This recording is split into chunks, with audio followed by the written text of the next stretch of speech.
వి gold trusted gold buyers మీరు తాకట్టు పెట్టిన బంగారాన్ని విడిపించి ఈ రోజు ఉన్న మార్కెట్ ధరకు కొనబడను.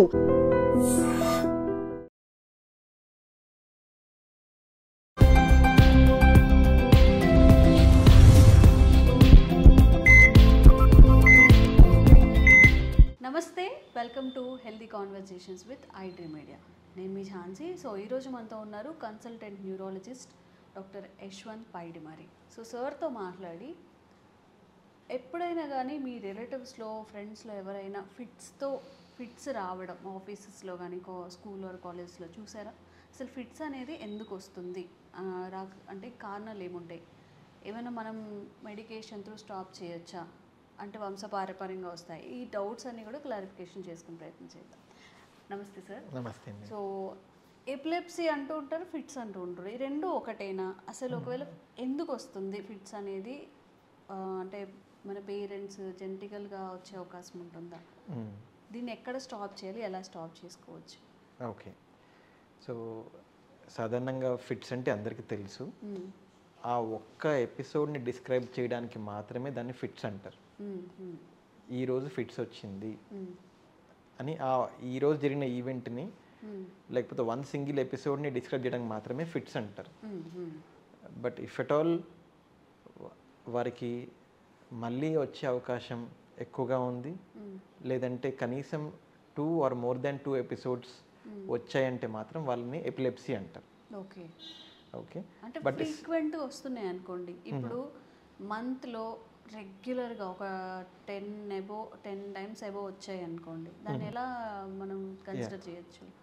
మీరు చెప్పిన దాన్ని బట్టి ఇప్పుడు మేము సాధారణంగా చూసే పేషెంట్స్లో ఒక 100 పేషెంట్స్ ఉన్నారనుకోండి, ఫిట్స్ పేషెంట్స్. దాంట్లో 85% పేషెంట్స్ ఈజీగా ట్రీట్ చేయపోతారు. ఒక్కసారి ఫిట్ వస్తుంది లైఫ్లో, వాళ్ళు డాక్టర్ దగ్గరికి వస్తారు, మేము ట్రీట్మెంట్ పెడతాము, మళ్ళీ రాదు. ఓ 3 years అయిపోయిన తర్వాత మేము మళ్ళీ మెడికేషన్స్ ఆపేస్తాం.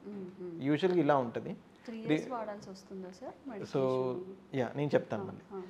సో 85% పీపుల్కి చాలా ఈజీగా సజావుగా అయిపోతుంది ట్రీట్మెంట్. బట్ రిమైనింగ్ 15% పీపుల్కి మాత్రం ఫ్రీక్వెన్సీ చాలా ఎక్కువ ఉంటుంది.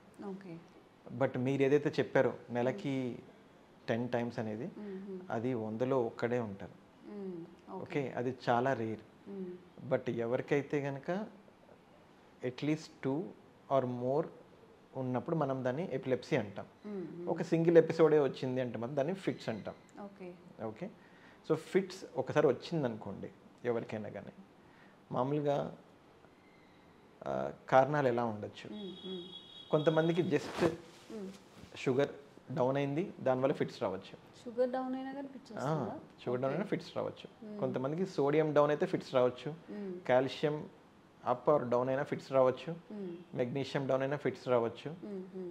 ఇలా కాకుండా కొంతమందికి హెడ్ ఇంజురీస్ వల్ల ఫిట్స్ రావచ్చు, కొంతమందికి బ్రెయిన్ ఇన్ఫెక్షన్స్ వల్ల ఫిట్స్ రావచ్చు, కొంతమందికి పాయిజనింగ్స్ తీసుకోవడం వల్ల, లేకపోతే ఇంకా వేరే కారణాల వల్ల హాస్పిటల్లో అడ్మిట్ అయ్యి, సో అంటే కిడ్నీ ప్రాబ్లమ్స్తో, లివర్ ప్రాబ్లమ్స్తో హాస్పిటల్ అడ్మిట్ అయ్యి, సో వాటి వల్ల కూడా ఫిట్స్ రావచ్చు. బట్ మేము కామన్గా చూసేది ఎలా ఉంటుందంటే, ఒక ప్యాటర్న్ ఉంటుంది. 0 to 25 ఏజ్ గ్రూప్ వాళ్ళు ఎవరైనా మా దగ్గరికి వచ్చారంటే మాత్రం వీళ్ళకి ఎంఆర్ఐ స్కాన్ చేసిన, ఈఈజీ చేసిన, బ్లడ్ టెస్ట్లు చేసిన అన్ని టెస్టులు నార్మల్ ఉంటాయి వీళ్ళకి. దీంట్లో ఎక్కడ కూడా మనకేం దొరకదు ఈ ఏజ్ గ్రూప్లో ఉన్న వాళ్ళకి. అది ఆల్మోస్ట్ 100లో 95 to 98% ఆఫ్ పీపుల్కి ఏమీ దొరకదు. ఇలా అన్ని టెస్టులు నార్మల్ ఉండి పాపం పేషెంట్ ఫిట్స్తో ఇబ్బంది పడుతున్నారు. ఇవి యాక్చువల్గా జెనెటిక్ కాజ్. సో ఈ జెనెటిక్ కాజ్ అనేది ఖచ్చితంగా ముందు జనరేషన్లో ఉండాల్సిన అవసరం లేదు, ఈ పేషెంట్తోనే స్టార్ట్ అయ్యి ఉండొచ్చు కూడా. సో చాలామంది అంటారు మా ఇంట్లో ఎవరికి లేదండి, ఇంట్లో ఉండుంటే మేము హెరిడిటరీ అనేవాళ్ళము, ఇంట్లో లేదు కాబట్టి ఓన్లీ జెనెటిక్ అనే మాత్రం అంటున్నామని చెప్పి చెప్తాం. ఓకే, సో 0 to 25 ఏజ్ గ్రూప్లో ఈ పేషెంట్స్ని చూస్తాం. బట్ 25 to 50లో మాత్రం ఇందాక మనం మాట్లాడుకున్నట్టుగా head injuries, brain infections, alcohol మితిమీరిపోయి తీసుకోవడం, లేకపోతే బాగా తీసుకొని సడన్గా వదిలేయడం, లేదంటే ఏదైనా పాయిజనింగ్స్, సో ఇట్లాంటివన్నీ 25 to 50 years ఏజ్ గ్రూప్లో యాక్సిడెంట్లు అవ్వడం కానీ, ఆల్కహాల్ తీసుకోవడం కానీ, ఇవన్నీ కామన్గా చూస్తుంటాం. Okay, more than 50 years age గ్రూప్లో కాజెస్ వేరే ఉంటాయి. So more than 50 years age గ్రూప్లో brain strokes, brain tumours, cancers ఇట్లాంటివి ఉంటాయి. సో ఏజ్ బట్టి మనం కాజ్ని ఆలోచిస్తామన్నమాట. ఓకే. సో ఎవరైనా పేషెంట్ మా దగ్గరికి వచ్చి ఫిట్స్ అని చెప్పారంటే మాకు ఒక ఐడియా వస్తుంది. మాకు ఇంతకుముందు మాకున్న ఎక్స్పీరియన్స్కి, ఉన్న చదివిన లిటరేచర్ బట్టి, సో వాళ్ళు చెప్పిన విధానం బట్టి మనము ఒక క్లారిటీ అనేది వస్తుంది. ఒక క్లారిటీ అనేది గ్రాస్కి అయితే తెలుస్తుంది. బట్ వర్కప్ మాత్రం అందరికీ చేస్తాం. ఓకే. అండ్ మనం మాట్లాడుకున్నట్టు ఇంతకుముందు ఎపిలెప్సీ అండ్ ఫిట్స్ రెండు ఒకటేనా? ఇవేమైనా అప్పుడు బ్రెయిన్కి సంబంధించినది న్యూరలాజికల్ డిసీజ్ కానీ మనం ట్రీట్ చేయాలా? ఓకే. సో ఇది 100% బ్రెయిన్ సంబంధించిన ప్రాబ్లమే. ఓకే. ఒక మనిషి కాన్షియస్, తెలివి, మాట ఇవన్నీ 100% బ్రెయిన్ ఫంక్షన్స్ ఇవి. బ్రెయిన్లో ఏం జరుగుతుంది అంటే చిన్న చిన్న ఎలక్ట్రికల్ యాక్టివిటీ అనేది జరుగుతూ ఉంటుంది. ఆ చిన్న చిన్న ఎలక్ట్రికల్ యాక్టివిటీ జరగడం వలన అది బ్రెయిన్ అనేది స్టిమ్యులేట్ అవుతుంది. స్టిమ్యులేట్ అయ్యి ఆ ఇన్ఫర్మేషన్ స్పైనల్ కార్డ్కి పాస్ అవుతుంది. స్పైనల్ కార్డ్ ద్వారా చేతికి కాళ్ళు సంబంధించిన నరాలకు పాస్ అవుతుంది. ఏదైతే ఈ ఎలక్ట్రికల్ యాక్టివిటీ గురించి మాట్లాడుతుంటామో కొంతమందికి ఈ ఎపిలెప్సీ పేషెంట్స్ ఎవరైతే ఉంటారో వాళ్ళల్లో ఈ ఎలక్ట్రికల్ యాక్టివిటీలో ఫ్లక్చువేషన్స్ వచ్చేస్తాయి. సో ఈ ఫ్లక్చువేషన్స్ వచ్చేసి ఒకేసారి burst of electrical activity excessive అమౌంట్లో వచ్చేసి రావడం మూలాన మొత్తం ఎక్కువ కరెంట్ పాస్ అయిపోయి మొత్తం హ్యాండ్స్ షేక్ అయిపోవడము, నోట్లో నురుగు రావడము, బట్టలో యూరిన్ పాస్ చేయడము, కళ్ళు పైకి తేలియడము ఇవన్నీ సాధారణంగా గమనిస్తాం. సో మీరు ఏదైతే అడిగారో ఇది న్యూరలాజికల్ ప్రాబ్లమా అంటే ఇది 100% బ్రెయిన్ సంబంధించిన ప్రాబ్లమే. ఓకే. ఓకే సార్, మరి క్యూర్ చేసుకోవడం ఎలాగా? ట్రీట్మెంట్ ఏముంటుంది? So treatment always depends on the cause. ఇప్పుడు మనం ఏదైతే 0 to 25 మాట్లాడుకున్నామో వాళ్ళకి జెనెటిక్, వీళ్ళకి ఎన్ని టెస్టులు చేసినా ఏం కనిపించదు. సో వీళ్ళకి మాత్రం మనం ఫిట్స్ మెడికేషన్ స్టార్ట్ చేస్తాం. స్టార్ట్ చేసామంటే కనుక ఏమి కాజ్ లేదు, ఓకే, అన్ప్రొవోక్డ్ అంటాం, అంటే కాజ్ లేదు, అన్ప్రొవోక్డ్ సీజర్ అంటారు దీన్ని. వీళ్ళకి 3 years అయితే ఖచ్చితంగా వాడాలి. ఈ 3 years వాడడం వల్ల ఏంటంటే ఆ లోపల ఉన్న అబ్నార్మల్ ఎలక్ట్రికల్ యాక్టివిటీ ఫ్లక్చువేషన్స్ ఏవైతే ఉంటాయో, అంటే ఒక వాడుక భాషలో అర్థం అవడానికి చెప్తున్నాను, ఈ టాబ్లెట్స్ అనేది స్టెబిలైజర్ లాగా పనిచేస్తాయి. ఈ ఎలక్ట్రికల్ యాక్టివిటీ అబ్నార్మల్ ఫ్లక్చువేషన్స్ మొత్తాన్ని స్టెబిలైజ్ చేసేస్తుంది. ఒక 3 years దాన్ని ఇచ్చి ఇచ్చి ఇచ్చి మొత్తం దాన్ని స్టెబిలైజ్ చేయడం వల్ల ఒక పాయింట్ ఆఫ్ టైంలో మనం ఆపేస్తాం. సో ఇలా ఎవరికైతే ఇస్తామో ఈ 3 years తర్వాత ఆపేస్తామో 85% పీపుల్ మళ్ళీ మా దగ్గరికి ఎప్పుడు రారు, ఇంకా లైఫ్లో రారు. బట్ 15% పీపుల్ మళ్ళీ వచ్చిందని చెప్పి వాపస్ వస్తారు. వాళ్ళకి యూజువల్గా వస్తే ఫస్ట్ 6 monthsలో వస్తుంది. ఫస్ట్ 6 monthsలో రాలేదంటే కనుక ఇంకా చాలా వరకు రాదని అనుకుంటాం. సో బ్రెయిన్లో జరిగే ఎలక్ట్రికల్ యాక్టివిటీ వల్ల ఫిట్స్కి ఇలా ట్రీట్ చేస్తాం. బట్ 25 to 50 years మనం ఇందాక ఏవైతే కాజెస్ మాట్లాడుకున్నామో బ్రెయిన్ ఇన్ఫెక్షన్ వచ్చింది.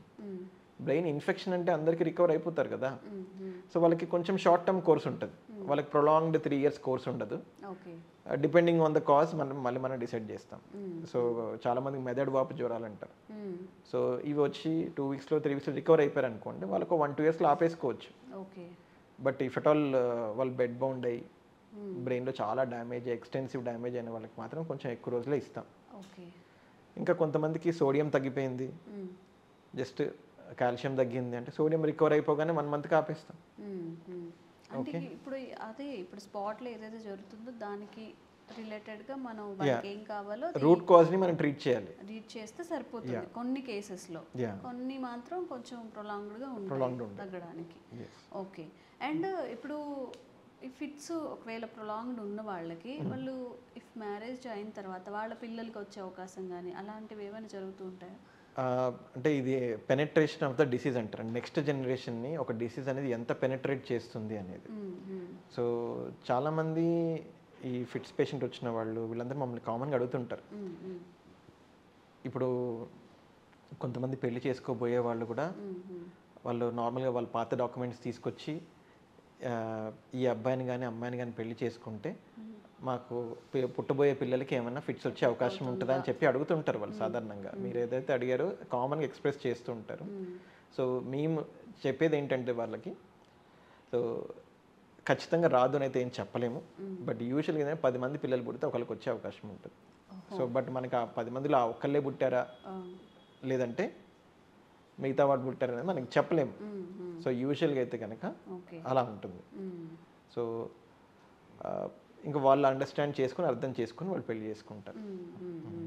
సార్ ఇప్పుడు ఈ ఫిట్స్లో క్రిటికల్ సిచ్యువేషన్స్ అంటే ట్రీట్ చేయలేము అనేవి ఏమైనా ఉంటాయా? మీరు ఏదైనా ఫేస్ చేశారా? ఇందాక నేను చెప్పినట్టుగా మీరు ఇందాకే అన్నారు, అందులో ఒకరికి ఇట్లా అవుతుందండి అని చెప్పాను నేను. మంత్లీ 10 ఎపిసోడ్స్ లాగా రావడం అనేది.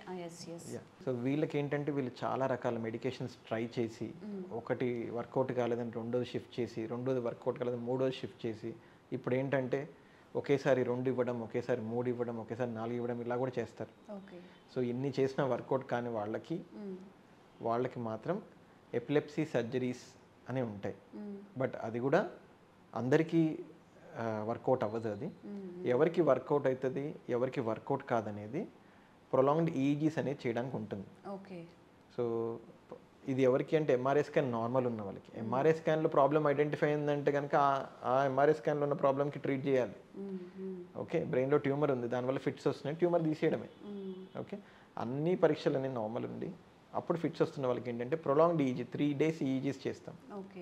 ఆ ఈజీ చేసే టైంలో ఎక్కడ ఏ పార్ట్ ఆఫ్ ద బ్రెయిన్ నుంచి వస్తుంది, so multiple parts of the brain నుంచి వస్తుందంటే ఎవరు ఏం చేయలేరు. బట్ కొంతమందికి స్పెసిఫిక్గా ఒక్క లొకేషన్ నుంచే ఫిట్స్ వస్తున్నాయి అనుకున్న వాళ్ళకి మాత్రం వాళ్ళకి ఎక్స్ప్లెయిన్ చేసి ఇక్కడి నుంచే వస్తున్నాయండి ఫిట్స్, ఈ ఒక్క భాగానికి కొంత ఆపరేషన్ చేస్తే బాగుంటుంది అని చెప్పి ఎక్స్ప్లెయిన్ చేస్తాం. బట్ ఈ ఛాన్సెస్ అనేది చాలా తక్కువ. చాలా తక్కువ కేసెస్ ఉంటాయి, చాలా తక్కువ కేసులు ఉంటాయి అట్లా. ఓకే, ఇంకే మెడిసిన్ కానీ మెడిసిన్స్ ఉంటాయి చాలా. మెడిసిన్ అంటే సార్ ఇప్పుడు ప్రతి కేసు అంటే అందరికి ప్రతి ఇండివిజువల్కి సర్జరీస్ ఇవే సజెస్ట్ చేస్తారా? మెడికేషన్ త్రూ తగ్గే వాళ్ళ ఛాన్సెస్ అనేది ఎంత ఉంటుంది? మ్యాక్సిమం అందరికీ మెడిసిన్స్తోనే ట్రీట్ చేస్తాం. సర్జరీ వైపు వెళ్ళే వాళ్ళు కనీసం 1% కూడా ఉండరు, 0.1% ఉంటారేమో. సో ఈ మెడిసిన్స్ అనేది ఒకప్పుడు కాలంలో చాలా ఉన్నాయి, ఇప్పుడు రీసెంట్గా జరిగిన అడ్వాన్సెస్లో లాస్ట్ 10-15 yearsలో చాలా బాగా పనిచేసే మెడికేషన్స్ ఇంకా వచ్చాయి. ఒక ఫిట్స్ కోసం మాత్రమే 15 to 20 టైప్స్ ఆఫ్ మెడికేషన్స్ ఉన్నాయి. పేషెంట్ వాళ్ళు డిస్క్రైబ్ చేసిన ఫిట్స్ విధానం బట్టి, పేషెంట్ బాడీ ప్రొఫైల్ బట్టి, వాళ్ళకి ఆల్రెడీ ఉన్న pre existing past medical history చూసుకొని వారికి ఏ మెడికేషన్ అయితే సూట్ అవుతుందో దాని తగ్గట్టుగా మనం మెడికేషన్ ఇవ్వచ్చు. సో చాలా సేఫ్ మెడికేషన్స్ ఉన్నాయి ఇప్పుడు. యాక్చువల్గా వాళ్ళు హ్యాపీగా వాళ్ళ లైఫ్ వాళ్ళు లీడ్ చేసుకుంటారు. ఈ 0 to 25 వస్తుంది కానీ దీనివల్ల వాళ్ళ అకాడమిక్స్ ఎఫెక్ట్ అవ్వడం కానీ వాళ్ళ కెరీర్ ఎఫెక్ట్ అవ్వడం కానీ ఏమీ ఉండదు. వాళ్ళు మెడికేషన్స్ వాడుకుంటారు, వాళ్ళ కెరీర్లో వాళ్ళు ప్రోగ్రెస్ అవుతారు, వాళ్ళు హ్యాపీగా 3 years అవగానే వచ్చేసి మళ్ళీ సిచ్యువేషన్ బట్టి తగ్గించుకొని ఆపేస్తాం మెడికేషన్స్. ఓకే. అండ్ కొంతమంది నార్మల్గా ప్రికాషన్స్, ఇప్పుడు ఫిట్స్ వచ్చింది అనుకోండి, అట్లీస్ట్ ఒక అవేర్నెస్ లాగా అందరికీ తెలిసింది ఏంటంటే ఏదైనా వాళ్ళు హోల్డ్ చేయడానికి ఇవ్వాలి అని చెప్పి, ఇంకేం చేయాల్సి ఉంటుంది వాళ్ళకి ఫస్ట్ ఎయిడ్గా ఒకవేళ ఫిట్స్ వచ్చి ఉంటాయి వాళ్ళకి? ఫిట్స్ వచ్చినప్పుడు ఏంటంటే అది యూజువల్గా డ్యూరేషన్ ఆఫ్ ఫిట్స్ అనేది మనం ఏం చేసినా చేయకపోయినా అదొక 120 seconds అటు ఇటుగా ఉంటుంది. తగ్గిపోతుందా? 120 seconds అటు ఇటుగా ఉంటుంది, దాని తర్వాత అదే ఆగిపోతుంది. నిజంగా చెప్పాలంటే ఒక ఫిట్ వచ్చినప్పుడు ఫ్యామిలీ మెంబర్ ఎవరైనా విట్నెస్ చేస్తున్నప్పుడు వాళ్ళు అది ఫిట్ అని రియలైజ్ అవ్వడానికి 30 seconds అయిపోతుంది. దాని తర్వాత ఎక్కడ తాళాలు ఎక్కడున్నాయని వాళ్ళు ఆలోచించి అది తీసుకొచ్చే లోపు ఇంకో 60 seconds అయిపోతుంది. తర్వాత అప్పుడు తీసుకొచ్చి తాళం చేతిలో పెట్టిన తర్వాత 120 seconds అయిపోతుంది. అది యాక్చువల్ దానివల్ల తగ్గింది అనుకుంటారు కానీ అసలు దాని రోల్ ఏం లేదు. న్యాచురల్గా అది తగ్గాల్సిన టైంలో అది తగ్గుతుంది. బట్ మనం చేయాల్సింది ఏంటి అంటే ఎవరైనా కానీ ఏ పొజిషన్లో ఉన్నారు, ఇప్పుడు కూర్చునే పొజిషన్లో ఉన్నారు లేకపోతే ఎక్కడో ఒక పొజిషన్లో చాలా ఇరుగ్గా స్టక్ అయిపోయి ఉన్నారంటే కనుక వాళ్ళని సేఫ్ ప్లేస్లోకి తీసుకురావాలి. వాళ్ళని సేఫ్ ప్లేస్లోకి ఎక్కడైనా ఫ్లోర్ పైన పడుకోబెడితే కనుక వాళ్ళు హార్మ్ చేసుకోకుండా ఉంటారు. ఇప్పుడు కొంతమంది చెయ్యి ఇలా ఉన్నప్పుడు ఫిట్స్ వచ్చింది అనుకోండి, ఇలా ఈ చెయ్యి బిగిసిపోతుంది ఇక్కడ, సో వాళ్ళు హార్మ్ చేసుకోకుండా మనము వాళ్ళని ఫ్రీగా ఉంచాలి. దాని తర్వాత నోట్లో నుంచి ఏవైతే కఫం లాంటిది వస్తుందో అది లైన్ డౌన్ పోస్చర్లో ఉంటే కనుక లోపలికి వెళ్ళిపోయే అవకాశం ఉంటుంది. దానివల్ల బ్రీతింగ్ డిఫికల్టీ వచ్చి కొంచెం గురకలాగా కూడా వచ్చే అవకాశం ఉంటుంది. ఓకే. అప్పుడు బ్రీతింగ్ డిఫికల్టీ రాకుండా ఉండడానికి ఏం చేయాలంటే, ఎవరైతే ఫిట్స్ పేషెంట్ మనం చూస్తుంటాం వారిని ఎడమ వైపుకి తిప్పినట్టయితే కనుక అది ఏదైతే ఉంటుందో ఆ కఫం అంతా నోట్లోంచి బయటికి వస్తుంది, దానివల్ల బ్రీతింగ్ డిఫికల్టీ కాకుండా ఉంటుంది. బట్ ఈ కీ చైన్స్ పెట్టడం ఇవన్నీ అవాయిడ్ చేసేయాలి. ఓకే. ఓకే. వాళ్ళు ఏం చేసినా చేయకపోయినా ప్రాక్టీస్ అంటే అదే మనకి మూవీలో కానీ ఎక్కడైనా కానీ ఫిట్స్ వస్తుంది అంటే ఏదో ఒకటి హోల్డ్ చేయడానికి ఇవ్వాలి అన్నట్టు చూపిస్తూ ఉంటారు. బట్ ఈ మధ్య చాలా అవేర్నెస్ పెరిగింది. సో వాళ్ళైతే కనుక ఫస్ట్ ఈ ప్రికాషన్స్ తీసుకుంటున్నారు. ఓకే. సో మనమైతే కనుక లెఫ్ట్ సైడ్ తిప్పాలి, ఆ నోట్లో ఉన్న కఫం బయటకు వచ్చేలాగా హోల్డ్ చేయాలి, సెల్ఫ్ హార్మ్ చేసుకోకుండా చూసుకోవాలి. ఓకే. ఇలా చేసుకుంటే ఒక 120 సెకండ్స్కి అటు ఇటుగా యూజువల్గా రికవర్ అవుతారు ఎవరైనా. కానీ అంతకు మించి పెరుగుతుంది అనుకోండి, అక్కడే ఉంచుకొని మనం ఏమీ చేయలేము. డెఫినెటివ్గా నియర్ బై ఎమర్జెన్సీకి తీసుకెళ్లాల్సిందే. ఎమర్జెన్సీలో ఒక ఇంజెక్షన్ ఇస్తే కనుక వితిన్ 3 to 5 minutesలో మొత్తం తగ్గిపోతుంది, క్లియర్ అయిపోతుంది. Okay. Okay. Fits and epilepsy దీని గురించిన ఫుల్ ఇన్ఫర్మేషన్ మీకు ఇచ్చామని అనుకుంటున్నాము. సార్ చెప్పినట్టుగా మన సొంత ప్రయోగాలు చేయకుండా ఒకవేళ 1 minute 20 seconds కన్నా ఎక్కువ దాటితే కనుక ఖచ్చితంగా వెంటనే దగ్గరలో ఉన్న హాస్పిటల్కి తీసుకెళ్ళడానికి ట్రై చేయండి. అండ్ కొంచెం అవేర్నెస్ కలిగి ఉండండి. ఇంకా వేరే ఇష్యూస్ ఏమి ఫేస్ చేస్తున్నా కానీ న్యూరలాజికల్ డిసీజెస్ ఏమైనా కామెంట్ చేయండి, తప్పకుండా క్లారిఫికేషన్ ఇచ్చే ప్రయత్నం చేస్తాము. Thank you so much sir. Thank you.